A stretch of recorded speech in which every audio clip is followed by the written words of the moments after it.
Yo, people, what's going on? Back again with another episode of Footy Talk, blood. And what a difference a week makes for you, boy. that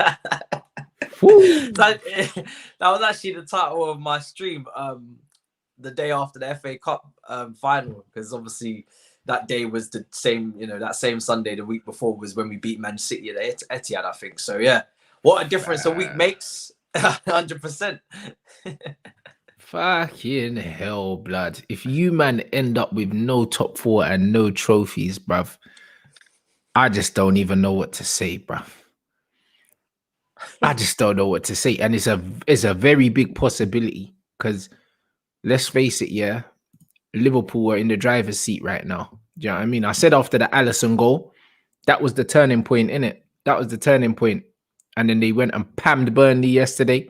And who have they got last game? Crystal Palace or something like that? Yeah, I mean, we're third. We've got Aston Villa away. But you have to win that.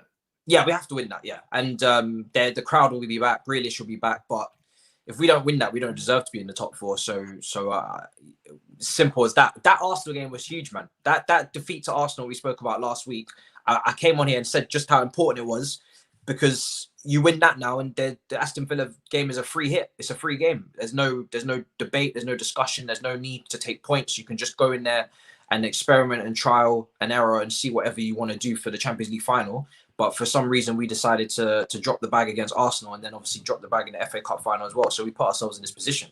It's mad. It's mad, but we're here now, isn't it? Boy! You know, like that, bruv. And then obviously these are emerging quotes from Harry Kane. Yeah, I think Man City is the most reasonable destination because Aguero's at the end of his tenure. Yeah, they need a striker. Harry Kane's primed. He's already in the Prem. He scores goals. Everything about Kane to City just makes sense, innit? Even though Kane to Chelsea would make sense if not for the rivalry between Spurs and Tottenham. I mean, Spurs and Chelsea. Even though there is I don't even know if to call it a rivalry, but it is, innit? Because they're both London teams. I think Levy's trying to make more of the rivalry than there is. They ain't one fuck all. I don't think Tottenham have a rivalry with anyone apart from Arsenal, to be honest. Do you know what I mean? But Chelsea fans have a very weird obsession with Tottenham, and I get we hate Tottenham, but they sing it while our players are walking out when the Liquidators playing. So the Chelsea where fans, did that come from, bruv? Because personally, not the same part of London. Like Tottenham ain't won nothing. Yeah, like Tottenham. Yeah, like Tottenham have been. But this is going back way to like probably the 60s and stuff. So yeah, but like, why though? Bro, it's one of them things where it's like at this point now, it's just, well, my dad used to do it, my granddad used to do it. Do you know what I'm saying? Like there shouldn't really be that. Obviously, I don't like their club. Like there is a beef there, but we've had the Battle of the Bridge. We've had so many recent moments of like craziness between the two clubs. But we really don't like their supporters. I think more so where it is. You know what I'm saying? Yeah, them as a club, they haven't won anything. They're not really relevant. But the two sets of supporters hate each other. Every time there's a game at White Hart Lane or wherever it's called now, Tottenham Hotspur Stadium, walking up Seven Sisters Road, there's always beef. So there is something there, because I went to a Tottenham away game and I did feel that hatred. But we do take it to an obsessive, over the top, point sometimes where it's like, why are we singing it when they're not even here? Like, we're not playing Tottenham. Why are we singing about Tottenham? It doesn't make any sense. So yeah, players will know that, and Harry Kane will know that, and he won't want to make that move to Chelsea his priority over the Manchester clubs, because I don't think he's going to do that to Tottenham fans. So I think City are the clear favourite, especially when you guys are just signed on Cavani to another year as well. I think it's definitely City. Yeah, that's what I mean, bro. And the Harry Kane quotes that come out, do you know what I mean? I think Harry Kane just had enough, innit? I don't blame him. Do you know what I mean? Like, it's one of them ones. At least Alan Shearer got one Premier League title. Like that. Kane hasn't got that. Kane can't go out like Steven Gerrard. You know them ones. At least Steven Gerrard got a Champions League. Yeah. That Kane's got nothing. You know what I mean? So it's not even like Gerrard. It's worse, bro. He could be one of England's best ever strikers and go out like a punk, innit? He can't be made to do that. If anything, bro, he's taken too long to make this decision, in my opinion. He should have never signed a 6-year deal in the first place. That's what I say about these stupid footballers, bruv. They just snooker themselves. Do you know what I mean? They snooker themselves because they're short. They're very short-term minded. Do you know what I mean? For extra flipping 25 or 30 grand a week, yeah, you man are gonna sign your life away for what? What's 30 grand a week to someone who's already a millionaire? Yeah. Do you know what I mean? Like, them man there shouldn't have been doing that, especially in this current climate now. Same with Grealish.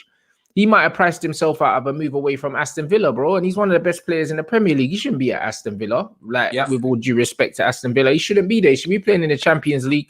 He should be playing in the World Cup, the Euros, and he should be starting. He shouldn't be playing at Aston Villa.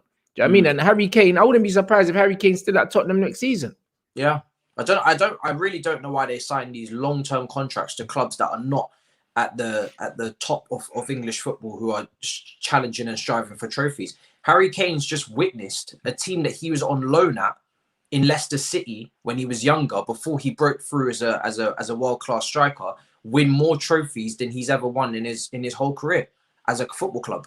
He would have been better off staying at Leicester than going back to his parent club Tottenham and playing for them. That is where we're at right now with Harry Kane. Like, he's literally won nothing. He's got a couple golden boots and an Audi Cup, and that's it. And like you said with Grealish, same applies there. Why sign? I mean, I get the loyalty and the love and whatnot, but you are about to now come towards the prime of your career. The both of them are now in the prime of their career, and they can't really hold all the chips because they're pricing themselves out of moves, because they're on long-term contracts. They're worth over 100 million, both of them probably, to their clubs. Definitely, at least to their clubs, they're worth that, because that's cash cow for both of them. After those two leave, there's nothing left. So crazy decision making from these players in terms of putting their themselves in these contracts. You know, I mean, they're saying apparently Jack has a clause that would make sense, but I hope so. Kane ain't got no bloody clause. No, he doesn't. No, I'm saying. So I just don't even know. I don't even know for Harry Kane, bro. I wouldn't be surprised if Levy says, if I'm not getting 120 million, if they're not going to buy out your contract or whatever, bro, you can't leave. Are Man City going to spend over £100 on a Harry Kane that's been injured literally, I think, 6 times in the last 3 seasons or something like that? I don't think so.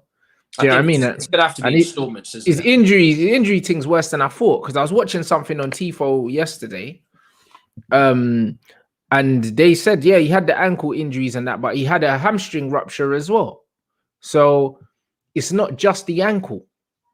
It's not just the ankle. He's had a hamstring injury as well in that time. And a rupture of the hamstring is a serious injury, because once you rupture a muscle, it's peak, fam. Do you know what I mean? So either he split the muscle in the muscle belly or he split it by the tendon. Either way, like, it's liable to go again, fam. Because you get scar tissue built up on there, and that thing could go at any time. Yeah. So hamstrings and ankles, nah, bruv, that ain't 100 million. I'm not paying that. That's the only downside to him, isn't it? Is his injury issues. Every single other aspect of his game and his leadership and being captain at some point and whatnot, everything else ticks all the boxes. You know, great goal scoring record, outperforms his XG. You know, just a great, probably the best finisher in the world, in my opinion, with in terms of the way that he finishes and puts it into the corners. It doesn't really get any more efficient than him. Great playmaking ability as well. He's shown this season to drop deeper and create opportunities for Son. So even if you've got runners like Sterling, Mahrez, all these guys at Man City, you're going to get more assists as well if Kevin De Bruyne ever gets injured again, who again is a player that's not always reliable to play consistently for them. So it ticks every box but the fitness box. But in my opinion, they should take the risk, because if they get him, that Premier League title's done. It's not even a comp. And maybe you probably go again for the Champions League. Do you know what I'm saying? Like, he's that kind of guy. I likened him to when Manchester United signed Robin van Persie from Arsenal. That once that deal was done, that was the Premier League title done as well. It's exactly the same thing. When you bring in that caliber of guy who you just know is giving you that amount of goals, like, there's no doubt about it. Especially in a Man City team now. Look at the way Tottenham been playing football this year. They've been barely creating opportunities. They've been negative as hell. And players have had to outperform their XG for most of the season. Son as well, until he dipped and kind of like got lost in the smoke. They've had to go above and beyond to keep Tottenham where they are with their goals, because Mourinho's been setting them up a certain way and being not, progressive or active at home to Fulham and teams like that. You go to Man City now in this Pep team where you're just creating chances for fun. There's movement around you, not just from Son, from everybody. Balls are getting cut back into the box for tap-ins. This brother's going to probably break records. Yeah, he'll score a shitload of goals. If anyone was worried about Alan Shearer's record it's going, blood. If Kane goes to Man City, it's gone. It's gone, bruv. You know what I mean? Because if Kevin De Bruyne can play in the false 9 and still score goals, Yeah. Bruv, what Harry Kane's gonna do is gonna be fake. Yeah. You know, like that. And my man saying Kane's injury record, he's never played less than 30 games in the league. The one thing I'd say about that is he plays injured, bro, and you can see it. You know, like that. Luckily, he's smart enough to get away with it as a footballer. But as you get older, it becomes harder to play injured, bruv. These injuries start to build up. Do you know what I mean? And then they turn into loads of little. He doesn't. But you see someone like Eden Hazard's a prime example. He probably played injured so many times for Chelsea. A man didn't even know because he's playing through the pain barrier and his body's just given up now, bro. Just given up, bro. And that could easily happen to Harry Kane. Yeah. You know what I mean? Like, as good as he is as a footballer, you don't look at Harry Kane and think, oh, yeah, he's an exceptional athlete. He's not, bro. He's just a normal guy, blood, with a lot of talent at playing football. Yeah. You know what I mean? His body could fall apart at any moment. Like, we saw it happen to Fernando Torres and we see it happen to players all the time. It even happened to Rooney, blood. Yeah. You know what I'm saying? Rooney just started breaking down. Like it happens, innit? Certain players, even Messi's getting more injuries now than he's ever got in his career, bro. When you get injuries and when you get to a certain age as well, even though Harry Kane's only 28, bro, like it's not about your age on paper, it's about the mileage in your body, bro, throughout your career. And he's got a lot of mileage, bro, because he plays a lot of games for Tottenham, bro. Yeah, he doesn't get rotated. He doesn't get rotated. If he's fit, he plays, innit? So it's one of them ones where people need to take into account mileage on football players as well, not just their age, because it all adds up. It's like a car, man. It's like a car. If you buy the car 10 years ago, but you don't really drive it, it's different to if you buy it 5 years ago and you drive it every day for an hour up and down to work. Do you know what I'm saying? It's not the same thing. So you just have to apply real life into football sometimes. And the only thing going in Harry Kane's favor is, like I said, he doesn't rely on his pace. So his tech won't disappear. He'll still score goals. Yeah, he doesn't really rely on his pace and he doesn't need to adapt his game. Therefore, it's just about the fitness. That's really it. Everything else, he should be fine. So it's touch and go. But I would still take the risk because he's just too good. He's the best striker in the world for me. So you can buy Harry Kane now, or you can wait a season and get Haaland, bruv. Like, what do you do? I get Harry Kane now, and the main reason is because Erling Haaland next season is not going to be available like that. Yes, his fee is there, but that means everybody's involved. That's like saying, you know what I'm saying? You found love, but there's that chick that you got that crush on next year, but everybody's going to be going after her, bro. So what are you doing? Do you know what I mean? Like, Bayern Munich are going to be there at the party, Real Madrid, Barcelona, Juventus, all the English clubs. Like, just because now the fee is there, it doesn't mean you've got him. It means that you can talk to him. But there's too many clubs that are going to be going after him at that fee. Every single club in Europe that can afford him will be talking to him. And then it becomes a game of money. It could technically be half of what, but his fee will be half of what Harry Kane is going to cost, which means they can afford to give him more money. But what will his wages be? And what will his signing on fee be? I reckon his wages will be about 300. I think, I don't know, man. I've heard some wild numbers. I hope it's not any more than that. But with Raiola and all that, it could be a lot. And over the course of a whole contract, I'm not saying it's going to balance out because the transfer fee rarely ever balances back out to the wages and the signing on fees. But I think when it comes to, if you're an English club, I think Harry Kane is a sure deal in this league. You know, Haaland is obviously a generational talent. He's going to need to adapt. But Harry Kane, for me, he's not going to. And I would rather bank on the next 3 years where I'm at the top of the game, and then maybe another striker pops up or something else comes along.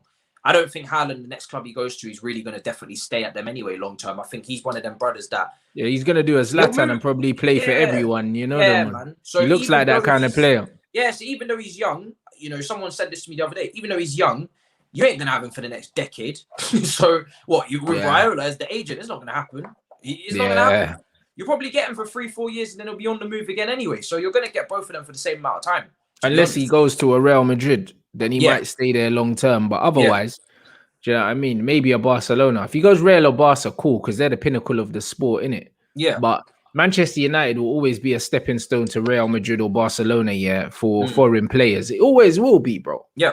Yeah. Like, whether man like it or not, Cristiano Ronaldo couldn't wait to leave. You know, like that. And that's just what it is. All these men say, dream of Real Madrid. Same with Ruud van Nistelrooy. He had a clause in his contract saying if Real Madrid came in, he should be allowed to leave. Yeah. And that's just how it is. Beckham went there as well. That's just the levels, bro. Like, do you know what I mean? They've got a certain level of prestige here that clubs in England will just never have. Never period. Yep. You know what I mean? And them man just have to accept that. So Yeah, no, I know what you mean. I know what you mean about him. Ruben Diaz, first defender to win Player of the Season since Steve Nicol. You know, man, like Steve Nicol. You know, some any meaty ESPN, pundit, but you know ESPN. what? Sometimes he's good, sometimes he's shit in it. You know that Steve Nicol and that. But nah, bro, it's a mad thing, bro. That's testament to. I think that's testament to Pep Guardiola, bruv. Like, Yeah, man, talk about Ruben Diaz and that, but honestly, the way that Pep has changed his style of football yeah, is commendable for a manager his age, his football age, not his actual age, because he's still a young manager, but his football age. He became a manager young, and he's been in the game a long time, even though he's still a young manager. But for him to show adaptability, even with the experience and the trophies he's won, and to make his team a lot more defensively sound, defensively compact, that is testament to him. Obviously, Ruben Diaz is going to get the plaudits, but bruv, like Pep's even managed to make John Stones, like almost resurrect John Stones. And the mad thing is, Pep said at the end of last season, I remember the interview, he said, listen, John's a good lad, but I don't know. He hasn't really been playing. He wants to play more football. I don't know. Like, I wish him the best in it if he wants to move on, kind of thing. And then the geezer's fucking playing every week back in the England setup. And you know what I mean? That's credit to Pep. Pep's just kind of like, you know what, you're playing well, you keep the shirt. And he's managed to work his way back into favor. Yeah, well, you know what it is with Pep as well? It's very easy for a manager, like you said, with that amount of success, to be stubborn and to say my way or the highway. I'm not changing this team for anybody. I'm the guy around here. But he saw what he needed to do. He saw, you know, his defense was leaky last season. He's adapted and changed it. I'm very impressed with Ruben Diaz though, because he's very young. He's like 23, and for you to come from the Portuguese league now in your debut season and play the way he has, he's been the most consistent player, I think, in this league. Not really too many times have I seen him really drop off for a decent amount of games. And then factor in as well the fact that Stones has been better next to him as well, that extra maybe leadership, communication. He's had Zinchenko or Mendy at left back next to him, who are not left backs. You know, Zinchenko is technically a midfielder, and Mendy is just not a left back. But anyway, he's not a left back in my opinion anymore. This brother's just too loosey goosey. Do you know what I'm saying? With the way that he defends, I've seen too many men flatten him at this point. I think he's more of a social media manager at this point. So he's done very well to get that defense together. The manager and he's obviously made Ruben Diaz the main man in terms of the back line, bringing him in. So fair play to him. I think this season for defenders, there's been some really good guys that have come in. For Fofana as well at Leicester. Obviously, I got to see him up close now in these few games. FA Cup, he was unbelievable in defence in the FA Cup, honestly. And I think he's only 20 years old, I think. So he was incredible. So massive shout out to him, because he definitely had a stake, not to be maybe player of the year, but definitely, you know, young player of the year. He's got a claim. So yeah, it's been good for centre backs this year. There's been quite a few good ones. So I give him a lot of credit. I voted for him 100%. Diaz. I couldn't really look anywhere else. I think the only other guy that could have maybe got himself into the conversation was Harry Kane. I think Harry Kane this year, with the goals and then the assists as well, dragging Tottenham through it, you could have said he's up there for the discussion. I couldn't really think of anyone else, to be honest.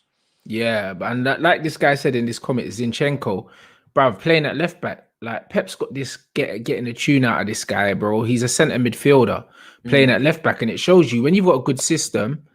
Do you know what I mean? And I was doing a lot of reading on tactics and stuff like that, because I coach anyway, and just obviously the different types of pressing and the way that Man City press compared to the way Liverpool press, and obviously it all comes from the Cruyff way of playing, and then it branches off, and Bielsa and all that.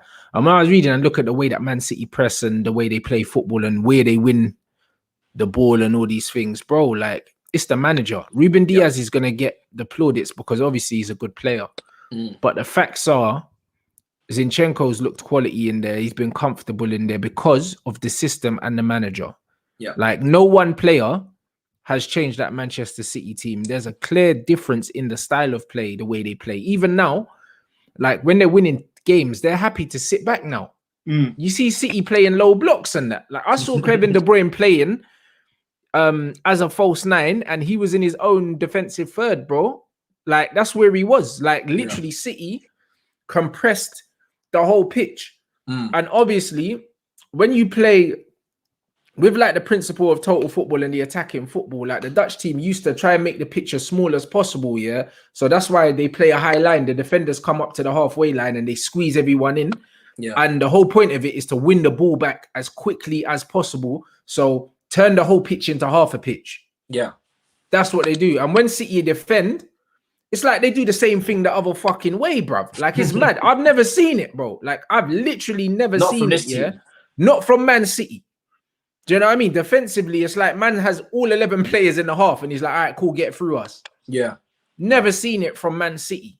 Never seen it. Normally, it's the high press game. Do you know what I mean? High line. And now I'm seeing City defending low blocks and also scoring from set pieces. Like, I don't know what the fuck's going on, bro.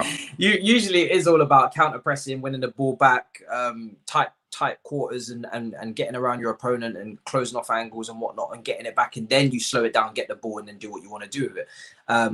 But like it's the same. Pep and Klopp, right? They are the most important men in their squads. They're the best signings of their clubs.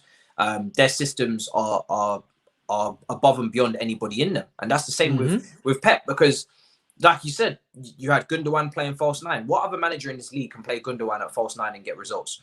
It's crazy. It just doesn't exist. Do you know what I'm saying? Kevin De Bruyne's done it. Delph used to play left back. Someone in the chat said, really good memory there. Delph used to play left back as well. You know, he is the guy that can. He's played sometimes. You know, he was really the first person that I've seen start to play really no holding midfielder at times. He's just played with just creative midfielders in midfield at times. You know, if Fernandinho's been injured, sometimes he's just gone with Gundogan as the sitter. He's not really a holding midfielder, but he's gone with him and he's played maybe a banana. Yeah, Gundogan's at 8, bro. Yeah, it's mad. But he's playing him as a sitter sometimes because he's just got that much possession, and then he's good on the ball, and that also just comes from obviously his school of being coached by like probably the best coach ever, like and that's just what it is. And it's funny because even the director, that cheeky Berenstain or whatever, how the fuck you say his name, he played for Barcelona as well. Under Johan Cruyff, bro. So like the whole Barcelona total football thing's mad, bro. And the way they press in zones and the way they invert the fullbacks to come inside and play and all that shit, bro, it's fucking mad, bro. If you actually understand what Pep does, it's mad. Pep does madness, bro. Like man does the Johan Cruyff thing, with his own kind of little twist and flavor, but it's fucked, bro. Like when you actually look at what they do, bro, like man players that aren't, they play out of position. Like they play out of position. It's crazy, bro. So when I watch Gundogan, people think, oh yeah, in the double pivot. He's not a DM. He's never been a DM, but he's so good on the ball and he's so press resistant. And because he can receive the ball in the half space and that, they don't know what to do with him.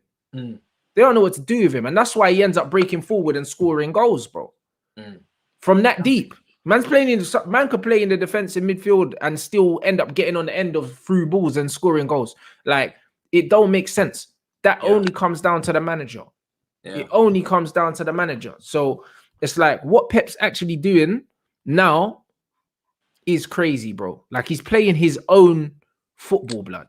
He's playing his own football. This is what happens when you build a club from the top down. Yes, they've spent a lot of money, but their director of football gets it. They've improved their training facilities as well. Do you know what I'm saying? Like when you build yourself up around one elite manager and you buy into everything that he wants to do, you set yourself up for success, because literally that club was built for Pep before Pep got there. They brought in the director of football before he got there. Do you know what I'm saying? Because they knew who they wanted. They weren't negotiating. There was no other manager they was getting. It's only Pep. And once they got him, whatever you want. Do you know what I mean? And they've just literally built everything for him, and it's worked. So that's what happens but everybody has to be singing from the same tune. You can't have director of football who thinks this way, manager who thinks that way, assistant manager who's not experienced and thinks that way. Do you know what I mean? It's like, it doesn't work. You can't have any novice and any amateurs in any of these positions either.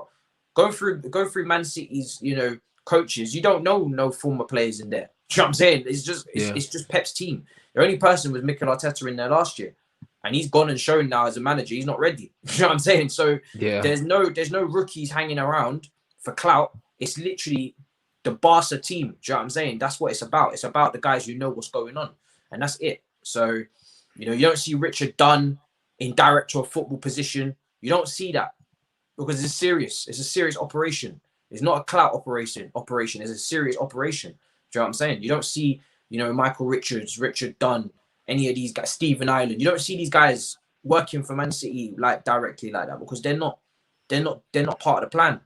The plan is very clear. It's not a clout thing. Yeah, 100%.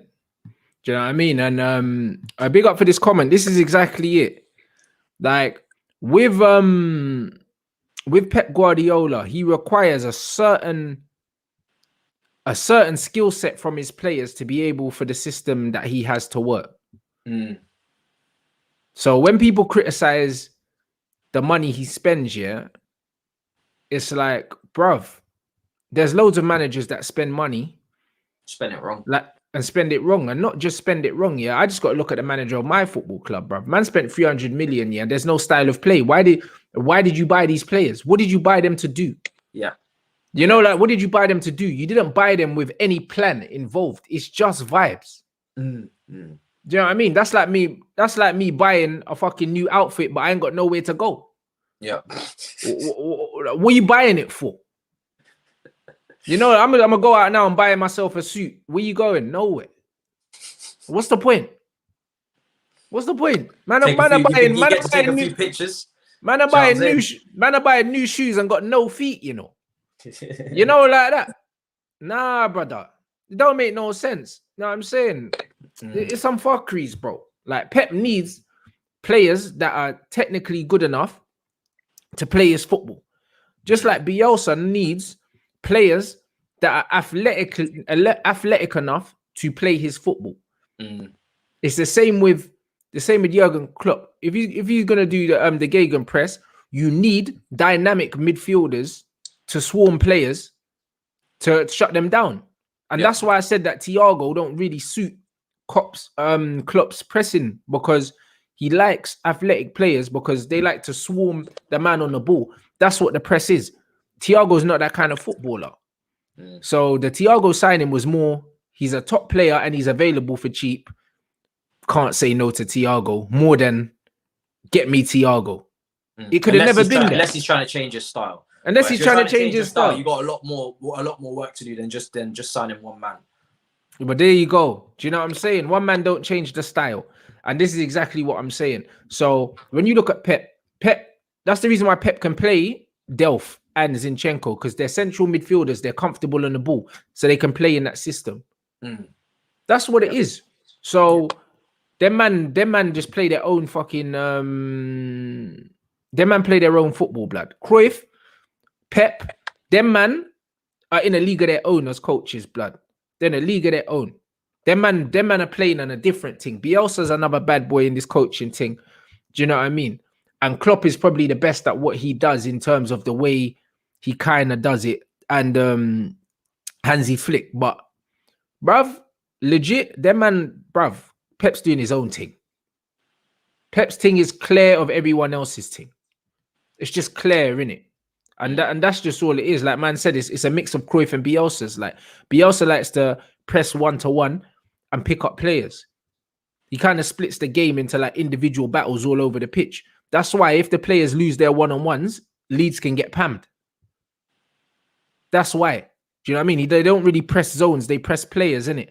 Yeah. And that works in five-a-side. Like when you play five-a-side, they say, yo, the nearest man to you is your man. You just track your runners, innit? That's how Bielsa plays. But then if your guy gets the better of you, it leaves holes all over the pitch. Whereas Pep likes to have zones and spaces that people press in. So do you know what I mean? He'll score less goals on the counter-attack, but he wins possession and he keeps possession in it. So Pep's is like a mixture of both of them. So it's just a bit mad, bro. I think man have to credit Pep Guardiola. I think Pep's so good that if you don't have a football IQ high enough, you can't see what he's doing. Yeah.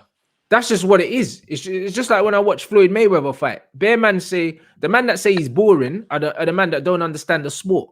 You know, like that. And if you don't understand what's going on, you can't appreciate it. And I think that Pep's so clear that man don't understand. Same with Bielsa. He's got no right to have leads with them players, bruv. Like, do you know what I mean? Them players. Yeah. Them man should have been fighting relegation at the start of the season. That's true.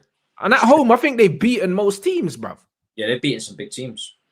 Brother, man have to respect Bielsa. And they've actually got better as the season gone on as well. They were wide open defensively at the start of the season. Now they're quite compact with it. Bro, them man have got Bamford and them man there, bro.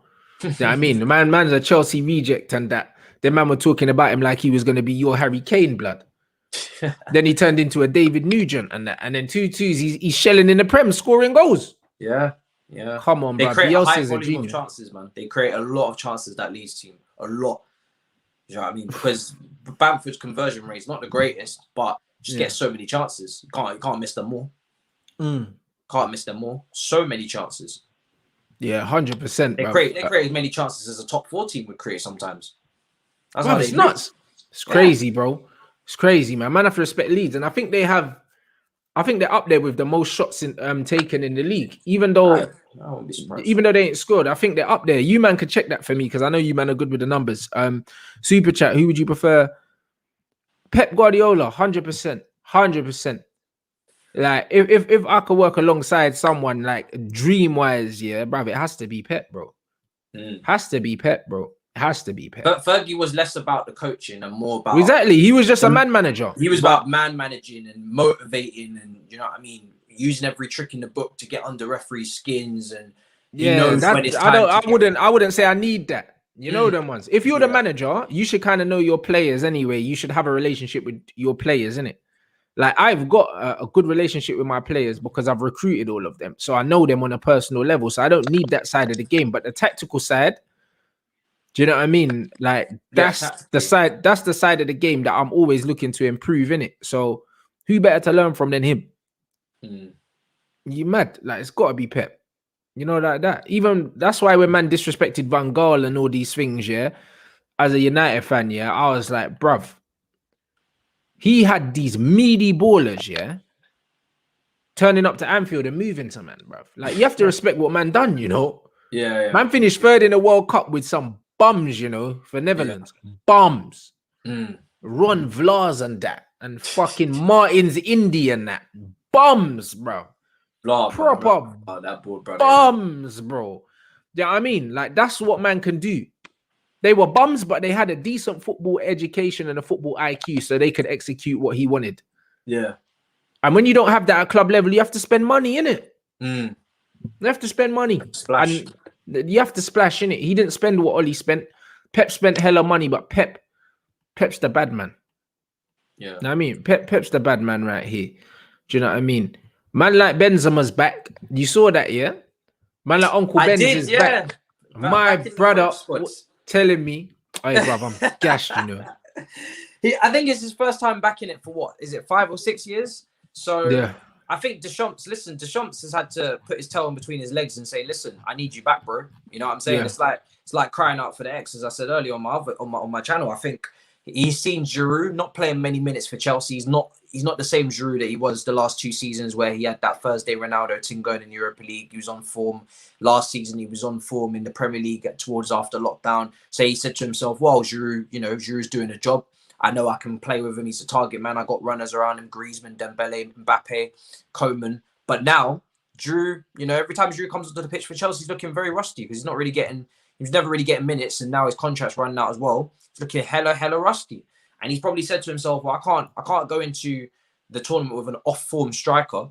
Martial's injured as well, but I don't think he was ever really going to go with him up front as a first choice. No, but he would have gone though. He said himself he would have gone. If he was fit, he would have gone.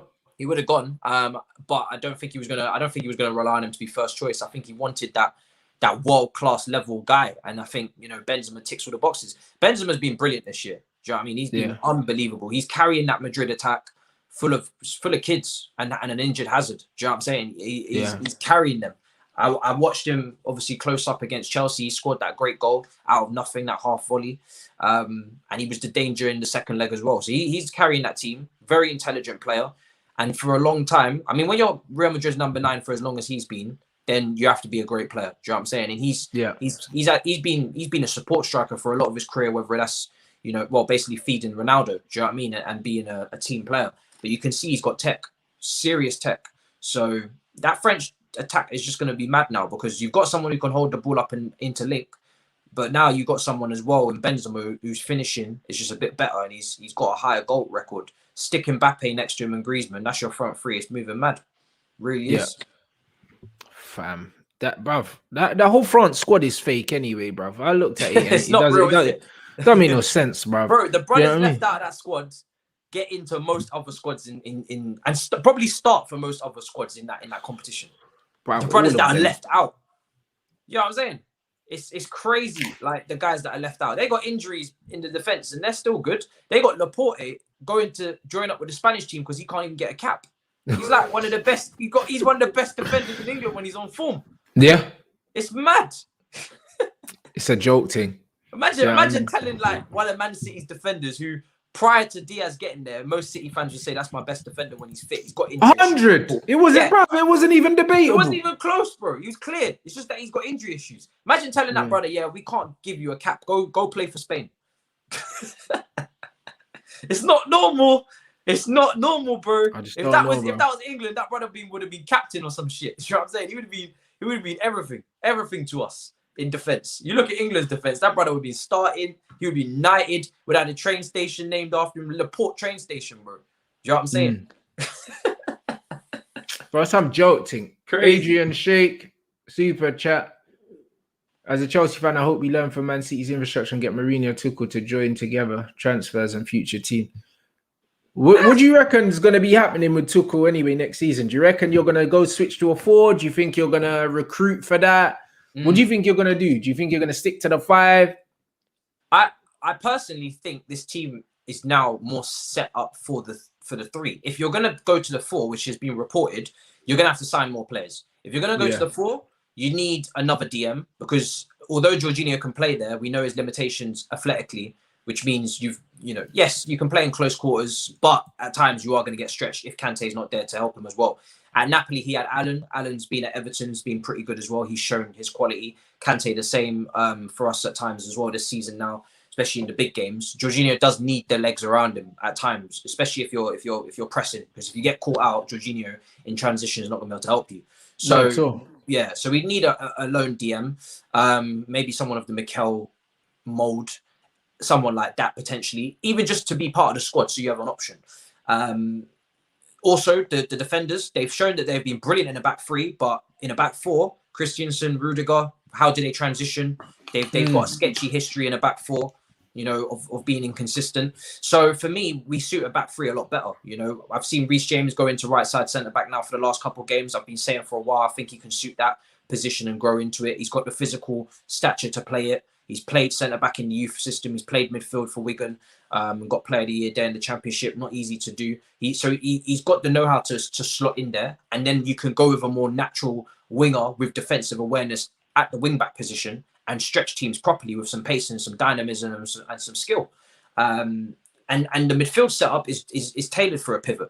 Kante, do I want to see him lone DM? He can't do it. Possession? Absolutely not. He can't do it. He would have to Absolutely be. Yeah, Kante doesn't really. Kova's not alone. Kante has to be your box to box. And if that's the case, then you get a DM box to box. Then who plays in the 10? Like that means Kova. You can't play Kova. Nah. You can't play Kova or Jorginho probably with Kante if you play a 4-3-3. Yeah, like it just messes up the whole thing. Do you know what I mean? Then you need more box to box midfielders in there because you need a proper 10. And what you could play Mount there, I guess, in the 10. Yeah, Mount could play the 8, but Kante, that means Kova and Jorginho wouldn't play. Yeah. So there's too many changes that need to be made for a 4-3-3 to work. So I personally hope we stick with this formation because Chilwell's adapted to it now. He started to play really well recently at left wing back. Played himself back into the fold because he was looking a little bit meaty in the middle of the season. And we've got a good kid coming through. similar trajectory, I think, to Tariq Lamptey at Brighton when we had him, called Livramento. He won Young Player of the Year in the academy. He's got a bright future as well, so he could potentially fight for that position next season if Tuchel takes a liking to him in pre-season. So I would personally stick with this formation. I think it suits Timo Werner a lot more. If you play a 4-3-3, where does Timo Werner play? I don't want him up front on his own because he hasn't got the hold-up play or the first touch or the link-up. And if you're going to play him as a Vardy, then you better make sure that you're coming up against high lines, and that's not most of the time. Can't play him left wing because he's not a winger. Doesn't have the dribbling ability. Can't go 1v1. Can't go on the byline. Needs to play in this current structure as a second striker. And narrow on the last leg of the defender in the middle of the pitch. So that's just how it's got to be. For me, you got to stick with this formation, man. It's working. Why change it? No need. Yeah, I agree. I think you just need to add more quality in the final third, and that's it. Yeah, everything up until the final third is all right. I think. Yeah. You know what I mean? We need a striker. 100. These are the numbers. Look at this. Leeds 505 shots on goal, bro. So they're only behind Villa, United, Chelsea, and Man City. Yeah, that's what I'm saying. It's Leeds, bro. Newly promoted Leeds, you know, and man's goals under siege, you know. And no, by the way, that's a Villa team with Jack Grealish, so you can kind of understand the chance creation. Leeds, Rafinha, he's not on the same level as Jack Grealish. Good player, nice player. Yeah, but Grealish is different. Yeah, Grealish is different. Like that Leeds team has no right to be there. No right to be there at all. Bro, it's a mad thing, bro. Like, listen, you have to respect what this manager is doing with that set of players. Because when you look at them, only Rafinha is probably the only player that I take from that team. Because I don't rate Calvin Phillips. I think he's massively overrated. I think he suits the style of play in it, and the Bielsa system makes him look good. But every time I see him, he just looks like any basic baller with a bit of energy, bro. He just looks like another Harry Winks to me, bro. I've seen him play some good passes at times. I would be interested to see how he would do if he moved up, because where is he? How old is he now? He's in the middle, isn't he? Like 25 or something like that. 25, 26. Do you think would you have him in the England squad? Because I think Henderson's out, and then you've got Rice. Yeah, he can be in the squad. Yeah, you know them ones there. But for me, like, he ain't no better than Winks, blood. Like, literally, like, I'll take Winks. But bare people give Harry Winks stick, but Harry Winks ain't a bad player, bro. He's just he's just very basic, bro. Harry Winks, everyone's like, oh yeah, sideways and backwards, but bruv, in a football team, sometimes you just need someone to recycle possession. That's what he does, bro. Like, do you know what I mean? People frown on players like that because they don't understand the game. But literally, Harry Winks ain't a bad player, bro. He's not a bad player, and Calvin Phillips ain't a great player. Do you know what I mean? I think he's very overrated. I think they're both as good as each other, bro. Harry Winks is a good passer of the ball and progressor of the ball. It's just that he plays for Tottenham. It's easy to laugh at Tottenham players. It's easy to do that. Do you know what I mean? But for me, like, they're both just decent players. None of them I personally think Phillips is better. None of them. I've seen Phillips play some really good balls. Really, like, he did this pass against Chelsea, I think, for the Bamford goal earlier in the season. Left foot on the byline and just whipped. He took Zuma out the game. Literally took him out the game. And I think he did something similar as well against us again in the return game. I've seen him play some really, really good progressive passes. I don't think I've seen Winks play some of the passes I've seen Phillips play. So I'll probably take Phillips over Winks, definitely. Especially for international football, I'd definitely take him over. And even at club football, I think Phillips has got a higher ceiling at the moment. But this is it. People rate McTominay, but don't rate Harry Winks. That's how I know you, man. Yeah, you man just get your information. I don't know why you man are rating. That's how you man get your information from Twitter, blood. You know the ones there, like, legit. Harry Winks is an average footballer. So is Calvin Phillips. Don't ever get it twisted. Calvin Phillips is just playing in a team with a manager where he's running a lot and playing simple passes most of the time. Calvin Phillips ain't that good. See man play for England, and he's just, bruv, just meaty, bruv. You wouldn't take Phillips at Man United for the DM? No. What the fuck? He's not good enough. You know what I mean, bruv? He's just a guy that runs a lot, bruv, and plays 5 yard, the occasional 10-yard pass, bro. His passing's not amazing, bruv. It's not amazing. Do you know what I'm saying? Remember, man's watched Michael Carrick and them man play in my team. Yeah. And man's trying to hype up Calvin Phillips to me, bro. He's meaty, bruv. He's not even better than Jude Bellingham, and Jude Bellingham's a kid. Now, I mean, Bellingham's what, 19? Well, or 18? Players, isn't it? Bellingham's more box to box, isn't he? He's on another. Yeah, is that? Yeah, but that's what I'm saying. But Bellingham's better on the ball, innit? Yeah. Like, literally, bruv, like Calvin Phillips, yeah? Energy, win the ball, simple pass. That's it. Do you man regret the Bellingham thing? Because you was close to getting him. He was we weren't close to getting him. He didn't want to play for us. Because he was at Carrington looking around and shit. No, so was Ian Robin. He went to Chelsea. is what it is. Doesn't matter, bro. Like, bro, it's not over till it's over, G. Oh. No, I mean it's over. It's not over till it's over. For me, yeah, Calvin Phillips gets hyped because he plays for Leeds. Leeds play exciting football, and that's it, bro. If Harry Winks was playing in that fucking Leeds team, yeah, man would be respecting him because that bloody Leeds setup makes everyone look better than they are.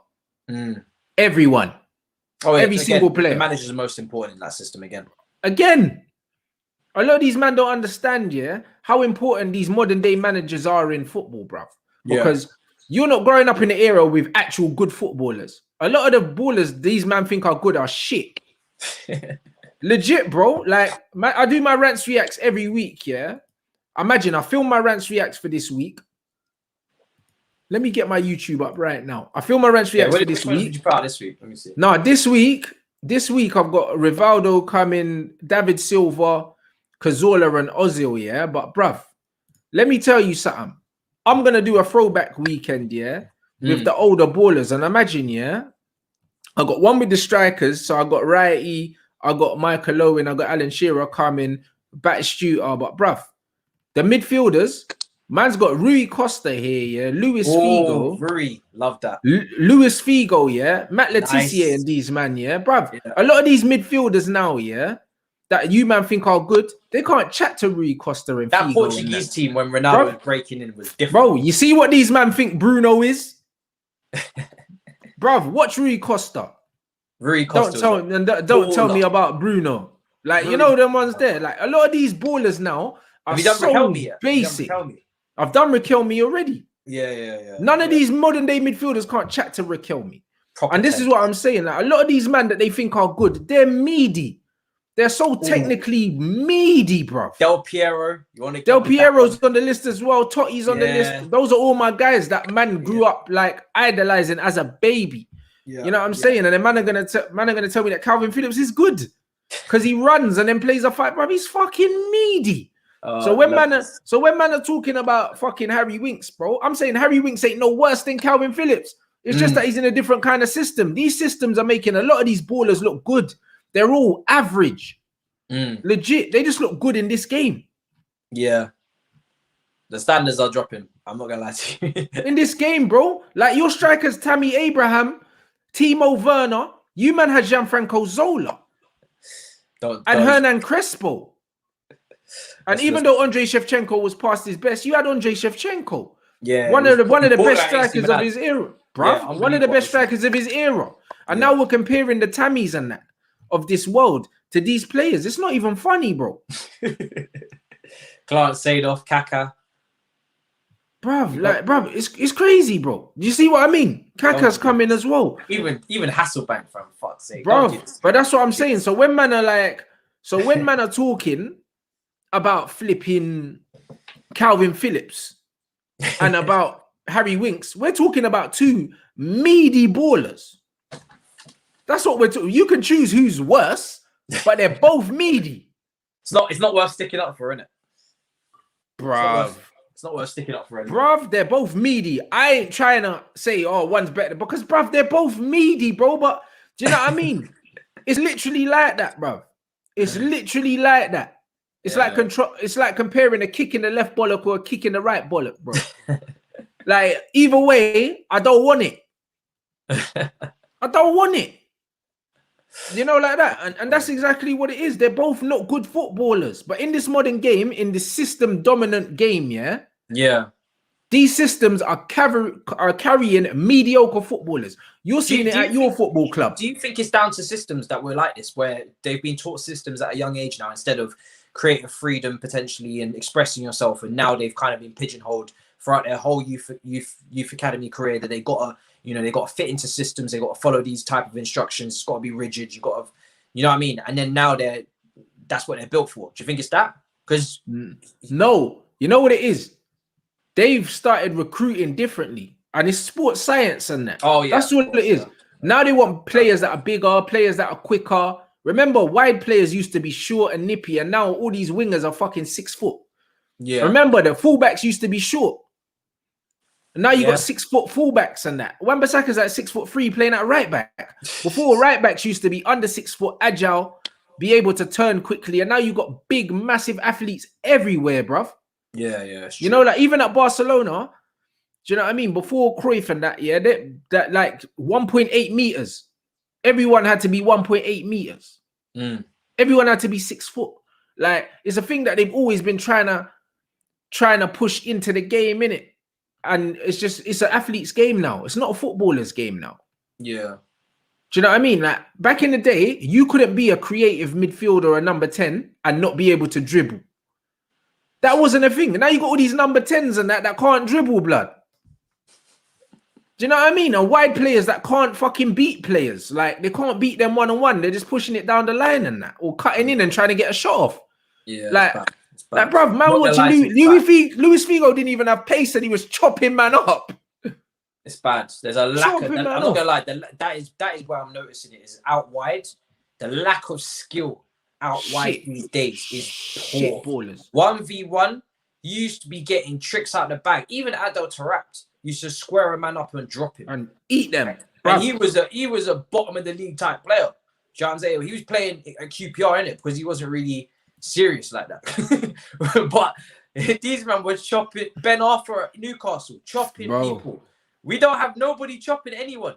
Like Zaha. But even before that, when you look at like Ginola and that in the Prem, that's what it used to be like. It used to be man, we're facing man up, going past them, doing other things, bro. It used to be about football IQ and technical ability.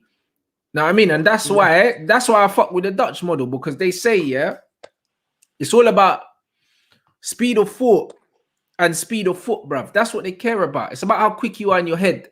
Yeah. Do you know what I mean? Like, that's important. Here, it's not important. If you got pace, man will play you and that. That's why you get ballers like Wan-Bissaka and that. Like, literally, like, man can't play football. Like, he can't play football. Yeah, like, man say... beat out a relegation team. Man are like, oh, because he makes slide tackles and that. Bruv, like, when I watch man just sliding after everything, it looks like lower league football to me. That for me, I think someone said it. I don't know if it was Maldini, but if I have to be on the floor, I've made a positional error. Defenders shouldn't have to be on the floor like that. Do you know what I'm saying? You shouldn't have to be. If you're recovering, what are you recovering from? Unless it's a mistake from someone else. It's a mistake, bro. Unless it's a mistake from someone else, but if it's a mistake from your positioning, and even still, your positioning should just be on point to cover any mistake. So, you know, it's poor positioning at the end of the day. That's what I'm saying. Look what my man said, bruv. If Damien Duff was playing now, he'll be he'll be running riot in the Prem. Riot. Just because defenders don't know how to deal with man running at them. Now, defenders are just quick. That's it. Most of them aren't even good defenders. We took Damien Duff for granted, fam. He's like, bro, listen, you see the fact that Ruben Diaz, got player of the season, just because there's a defender that can actually fucking defend. To me, that's just a reflection of how bad the attackers are, from where they used to be. Yeah. Do you know what I'm saying? Because who were they really dealing with? Who are they really dealing with? Yeah, man, used to have to deal with R9 and Ronaldinho and shit. Who they dealing with? Bruv, listen, even against the shit teams, bruv, back in the day, man still used to have to deal with Kevin Phillips and Kevin Davis that might put it all over you. Jermaine Defoe. And a James Beattie or a Jermaine Defoe at the smaller teams, or a Darren Bent and all that. Now, bruv, if you play for one of the top teams, you're coming up against, what's his name at fucking Sheffield United that scores 2 goals a season. I can't remember his name. McGoldrick. My team. Yeah, McGoldrick. My fucking Goldrick. You know? Kevin Davis, who are you dealing with? Fucking McGoldrick. At least you was dealing with some powerhouses. Do you know what I'm saying? Bruv, back in the day, like man said, they had players like Craig Bellamy at Newcastle that used to give you a run for your money. Do you know what I mean? Man are dealing with Joe Linton and Brewster and fucking Benteke, blood. Oh, shit. That's the caliber of forwards man are having to defend against now. And Bamford. Do you know what I mean? It's bruv. so weak.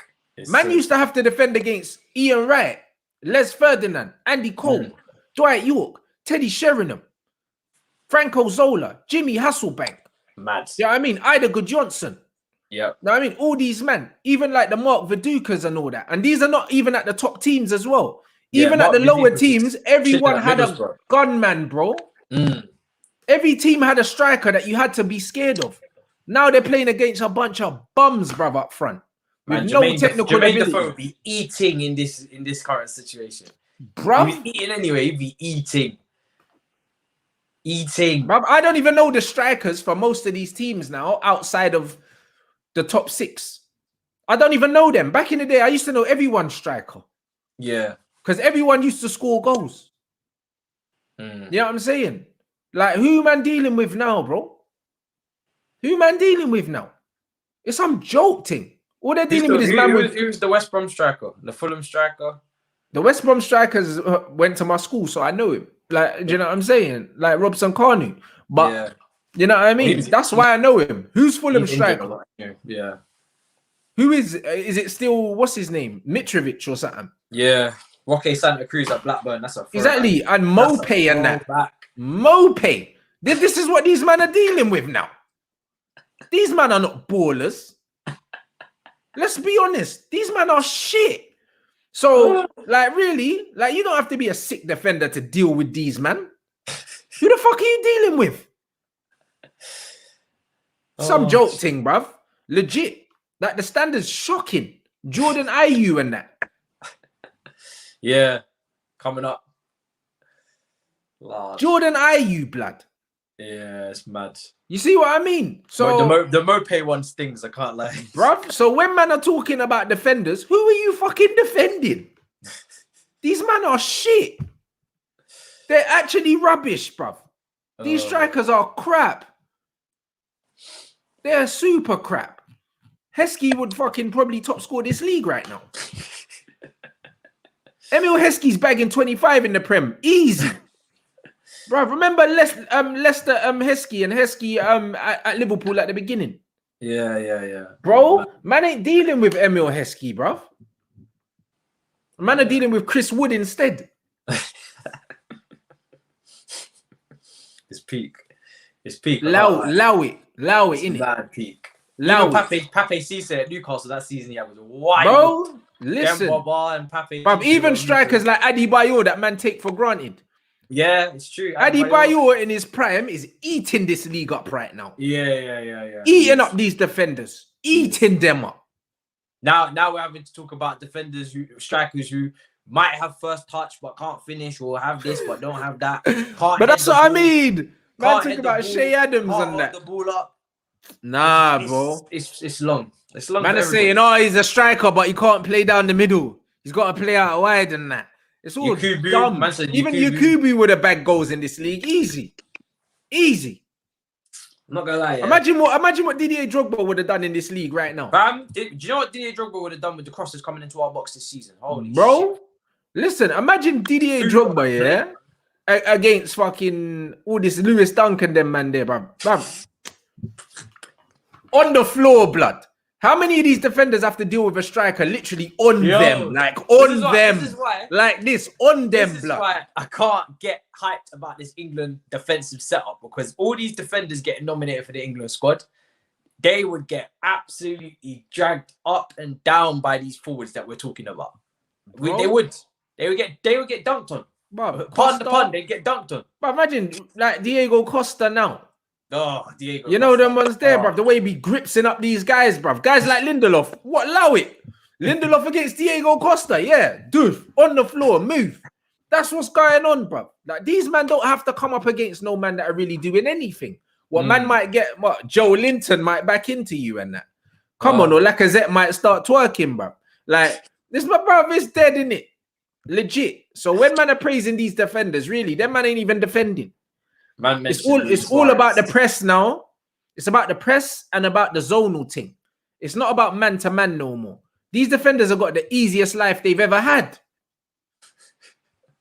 Easiest life they've ever had. Do you know what I mean? Anelka, another one. But imagine Anelka's running at these guys. Yeah. I'm not trying to see Harry Maguire and Lindelof against Nicholas Anelka. Fuck that. You know, like that. I'm not trying to see that. And man living a generation where Joe Linton cost £40 million. Oh, don't do this. Don't do this. Joe Linton. 40 M's. Don't do this. But that's what I'm saying. And that's why these men think that Haaland's some freak of nature. Because he's just direct and he's just a physical beast. But bruv, we've had bare beasts in the past. You know what I mean? And that's just what it is, bro. Like, man, the game's evolved now, innit? It's a system game now. It's a system game. But individually, these players are nowhere near as good. Yeah. Nowhere near. That's why when I see players like Jack Grealish, I have to hail them up, bro, because he's a player almost in between eras, bro. Just like Neymar. Do you know what I mean? They're throwback players playing in the modern game. Know what I mean? Imagine a prime Wayne Rooney against these guys. Like 23-year-old Wayne Rooney against these defenses. Bruv, he'll run straight through them.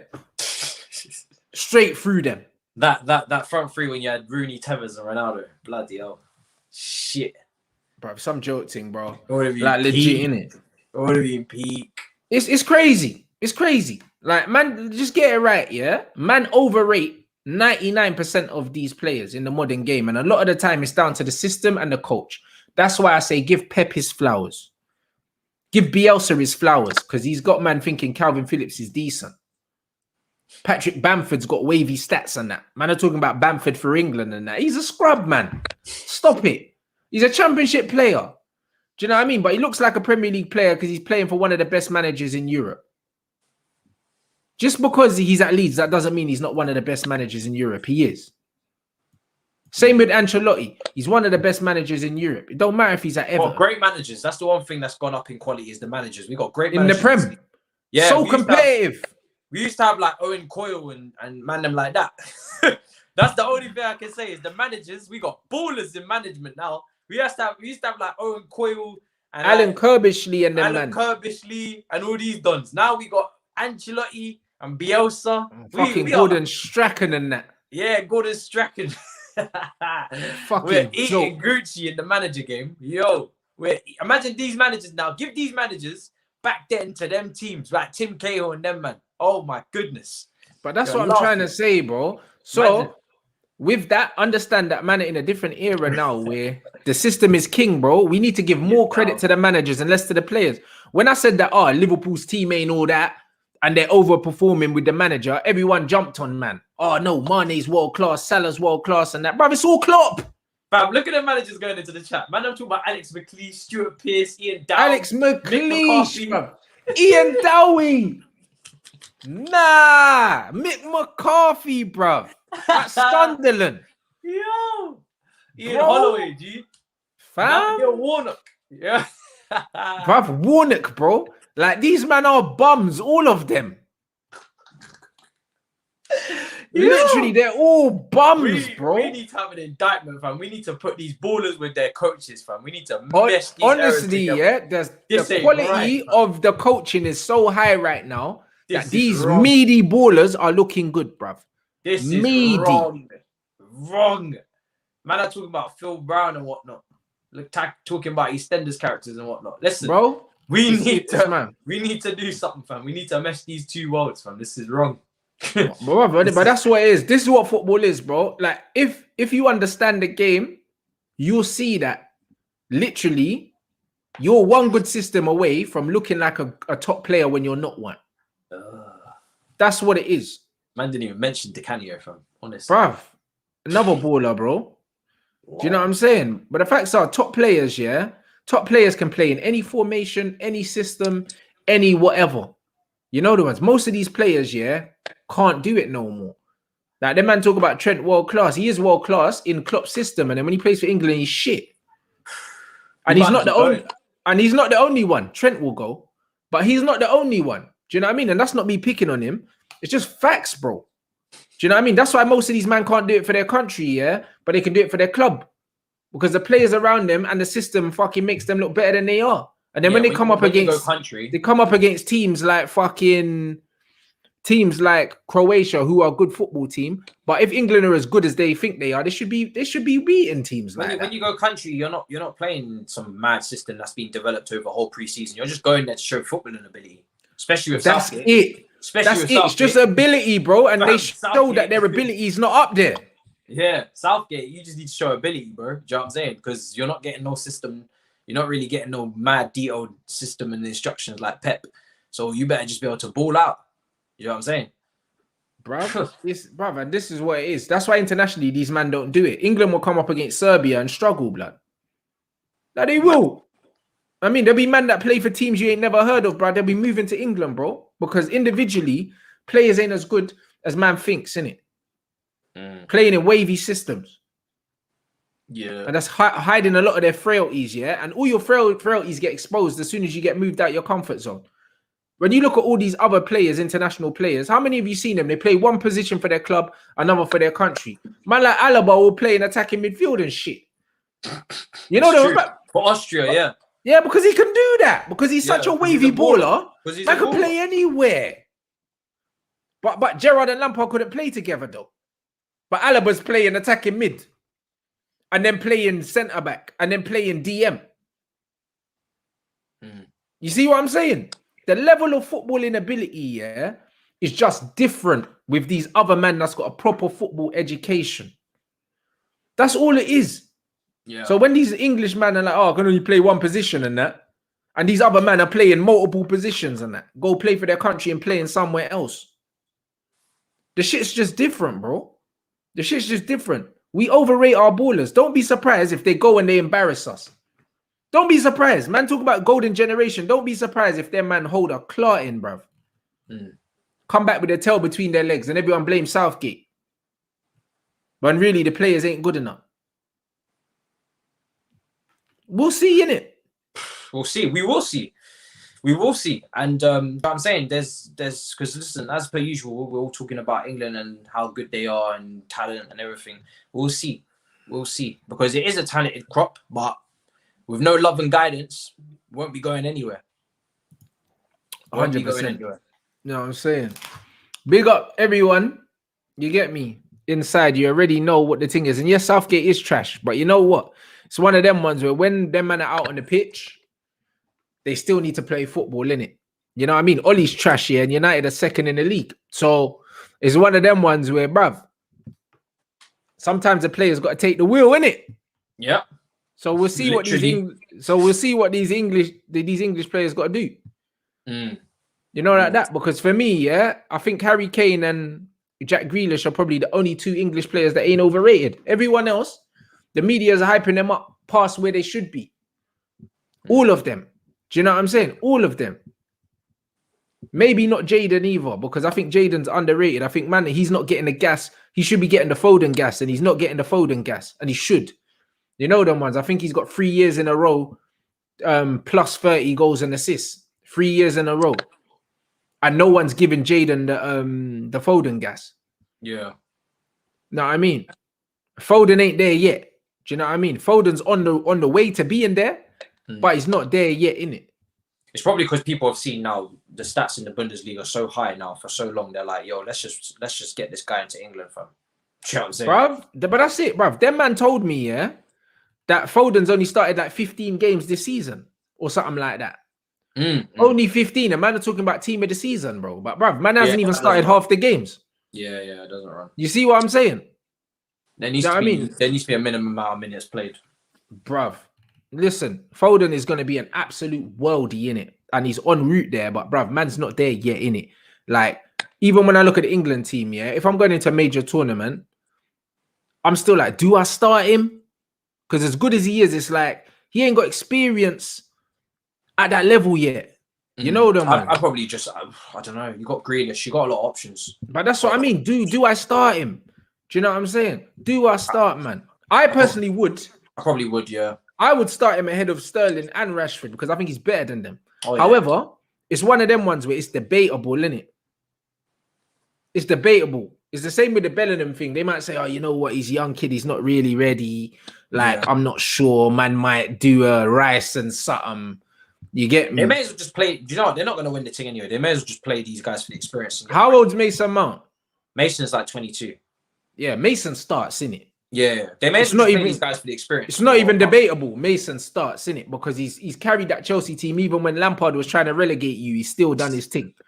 You know, like that. So for me, I've seen enough. When things aren't going right, Mason Mount's still doing his thing. Yeah. You know, like that. So that's just what it is, bro. Like, England has still got a long way to go. I think by the next tournament, Foden will be world class. Do you know what I mean? Yeah. Sancho will be proven world class, no debate, by the next tournament in 2 years' time. Yeah. But as it stands right now, it's only Grealish and Kane for me, bro, that I can put my hat on and say, yeah, like I know 100%, yeah, that's their level every week. Yeah. Every week. You know that? And that's what it is. Every week, Grealish's level is there. Every week, Kane's level's here. Yeah. You know, like that. So those are the only two men that I could say, yeah, 100%. I know what I'm going to get from these men every time they cross the white line. With young players, you don't really know that. Mad inconsistent. Mad inconsistent. Yeah. And that's what it is. I love Jaden, but when he plays for England, he don't look the same because he's used to playing in a good system, and then all of a sudden he's left to do it on his own, and it all looks a bit mad. Yeah. No, he hasn't really looked the same for England. You see what I'm saying? So again, he needs time, innit? Yeah. He needs time. That's why I wouldn't say he's up there now. Because when you're up there, you do it regardless. And it's the same with Phil. Like, is he up there now without the City players around him, without all that, and you just dump him out there to just figure it out on his own? I don't know. There's only one way to find out. There you go. Just dash him and Sancho out there and say, swim in it. See what happens. That's basically what we're doing. That's what we're doing. We have to just dash them out there and say, yo, swim. You know what I mean? Because Jack's been thriving in any situation. He's a real world-class bad man. Kane's been playing with a bunch of punks and still like racking up golden boots and that. Yeah. You know, like everyone else, there's a question mark on their head. Every single other player. So yeah, bruv. Like, man just have to see. Man just have to see, man. 100, bruv. Answer this before we wrap up, innit? What's your starting 11? For England? Yeah. Wow. Well, goalkeeper, I don't like any of them, to be honest. Me neither. Henderson, bruv, he plays for my club, yeah. So I'm gonna say Pope. Because Henderson is looking like, bruv, man got the fairy liquid. He just opened up the whole goal for man. Nah, bruv. The whole goal. So I'm not happy with the goalkeeping. I wish Emi Martinez was English, but he's not. So I'm gonna go Pope, but I'm not a big fan of Pope anyway. Back three, Kyle Walker will probably play right side centre back for the recovery and the pace that he's got. John Stone's got to be in there, and then I don't know. I mean, Harry Maguire, he does suit a back three. He's a bit slow though. I don't like the way he turns. Brother can't turn. Do you know what I'm saying? He can't turn. Yeah. So that's up for debate. It really depends who makes the squad, but I'm happy to have that position up for debate because I don't really like Harry Maguire in this England team too much. And then wing backs, I'm going probably. I'll probably go Reece James because when Trent plays for England, he don't look good. But there you go. That's the problem with all these men. Most of them men don't look good outside of what they're doing. Do you see what I'm saying? He don't look good. He don't look good. If I'm being honest, he doesn't look good for England. He's great. He's great for Liverpool. Not good for England. And then left side, Luke Shaw or Chilwell. I don't really mind who. I think they're both. I think Shaw's had a good season.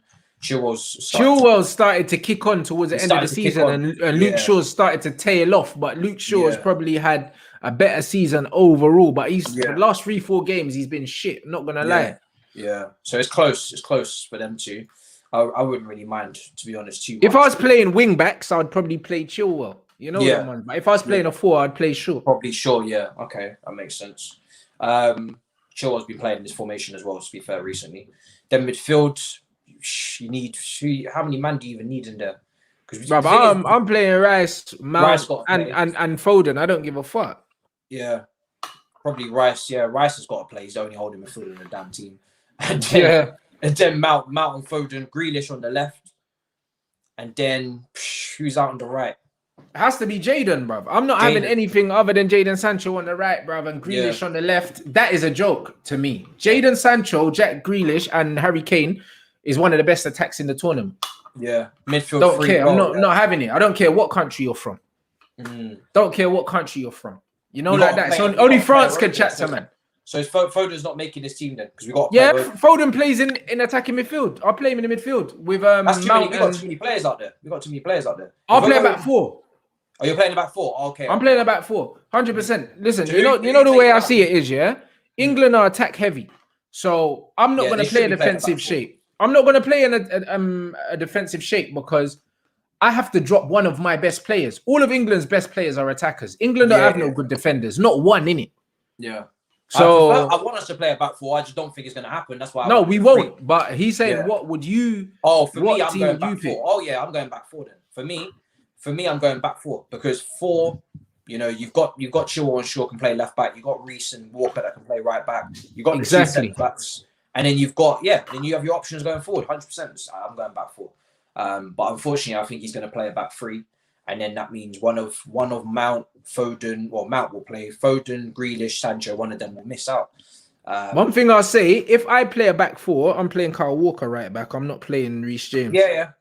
Yeah. I mean, Kyle Walker's just got all the experience in it. So he's got the experience, and obviously he's got the pace and the smarts in it. So I play him right back to make up for the fact that we don't have the extra centre back. Yeah. That's a solid team. You got experience there. That's what I'm going. It's only the centre backs I'm worried about because they're all shit, bruv. Like legit, it's John Stones and then pick your poison after that, innit? Yeah, that's the problem. It's just that centre back, and the goalkeeper's dead as well.